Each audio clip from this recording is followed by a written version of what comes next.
Mauvaise nouvelle pour ceux qui sont chez Tempo, donc Tempo d'EDF, je pense que je vais parvenir en tout cas, puisque c'est ceux qui l'ont qui sont concernés. Donc l'offre Tempo évolue au 1er août 2025.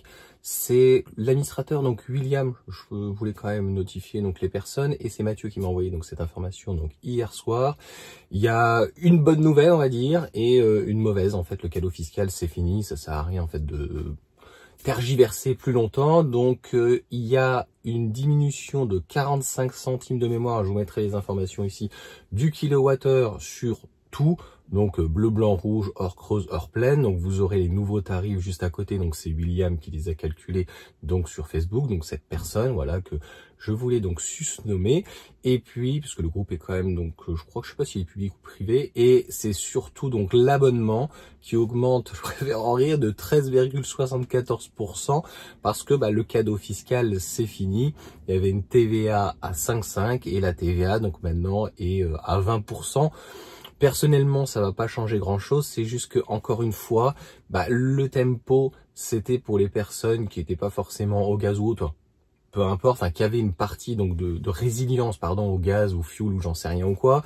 Mais le Tempo, c'était très intéressant pour ceux qui étaient à la voiture électrique. Donc pour aujourd'hui, donc la nuit, on ne devait pas avoir d'heure creuse, heure pleine ou super heure creuse ou quoi qui devait évoluer, etc. Donc on va dire la journée. Donc ça reste quelque chose de très bien, mais c'est à mon sens, au-delà d'un cadeau fiscal, on s'en fout, mais dans l'imaginaire de la personne qui serait peut-être intéressée par la voiture électrique, de se dire finalement, c'est pas qu'il y a plus ce cadeau fiscal, mais il y a plus cette petite aide, il y a plus cette incitation. Donc en fait, c'est comme d'habitude, on est dans le en même temps. C'est quelque chose qui ne coûtait rien, on va dire, puisque c'était de la TVA, donc c'était quelque chose qui a été récupéré. Et en fait, l'État cherche par tous les moyens à récupérer de l'argent, mais force donc sur une nouvelle technologie qui, à mon sens, n'en aurait pas besoin, puisque c'est vrai qu'à un moment donné, les gens ont tout à fait raison là-dessus. Eh bien, si c'est aidé à mort depuis 10 ans, c'est que peut-être il y a un problème donc quelque part. Donc voilà en tout cas pour ces petites informations. Il met aussi un calcul entre guillemets de rentabilité juste en dessous. Je vous laisserai voir, ça va de 5000 à 10 000 kWh. Donc comme l'abonnement a augmenté à cause donc de cette TVA, eh bien il va falloir donc consommer beaucoup plus ou avoir un seuil d'amortissement. Ça aussi c'est important donc de comprendre l'abonnement.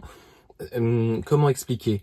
Je vous l'avais dit depuis de très nombreuses fois, quand vous êtes, à moins d'être un taxi ou un professionnel de la route ou quoi que ce soit, vous faites beaucoup de kilomètres par jour, quelle est l'utilité d'avoir une borne qui fasse 7000 watts, qui fasse 7 kg, 7,3 ou même 6?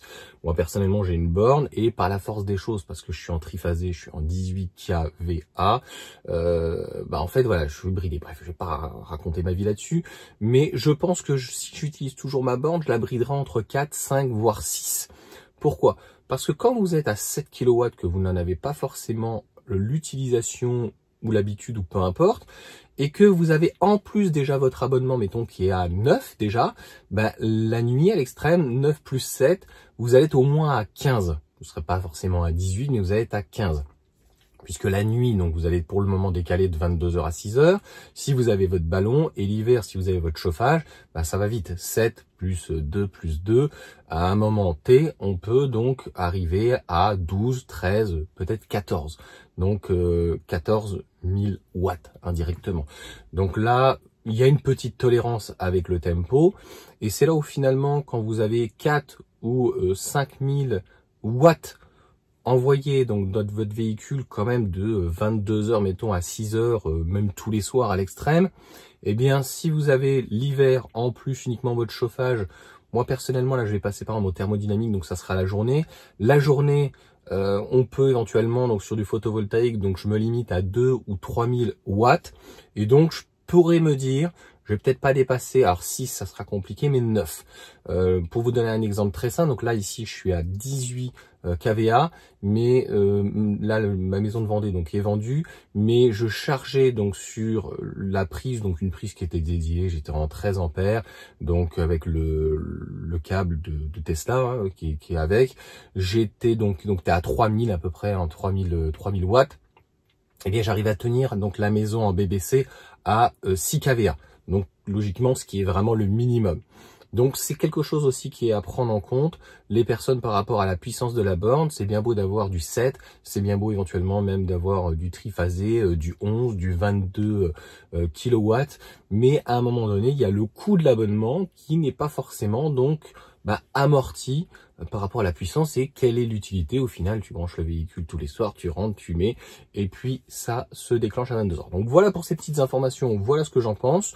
Et toujours comme d'habitude, mon petit avis donc en plus. Donc faites attention encore une fois sur donc le prix, le coût de l'abonnement, parce que des fois ça vaut pas le coup, parfois si on n'a pas l'utilité d'avoir autant de puissance. Vous me le direz en commentaire, n'hésitez pas en tout cas, voilà. Mettez un petit pouce, partagez, et puis donc abonnez-vous, n'hésitez pas, c'est gratuit. Et bon, vous me direz pareil ce que vous en pensez donc sur la TVA, mais je trouve que c'est encore une fois du en même temps. Je vois pas, voilà, il y avait de la TVA dessus. C'est pas pour le prix ou le coup, honnêtement, ça va être amorti, mais c'est encore un petit mauvais signe qui est donné. C'est quelque chose qui était limite aujourd'hui acquis, gratuit, et qu'on pouvait donc changer par rapport au bonus. Voilà, donc qui, à mon sens, ne sert à rien. Donc des petits avantages comme ça, il y a plein de choses à faire. Éventuellement, faire une TVA sur les télépéages, tu vois, à 5%, etc., etc. Mais bon, notre cher gouvernement, voilà, il y a des priorités à priori. Allez, ciao à tous.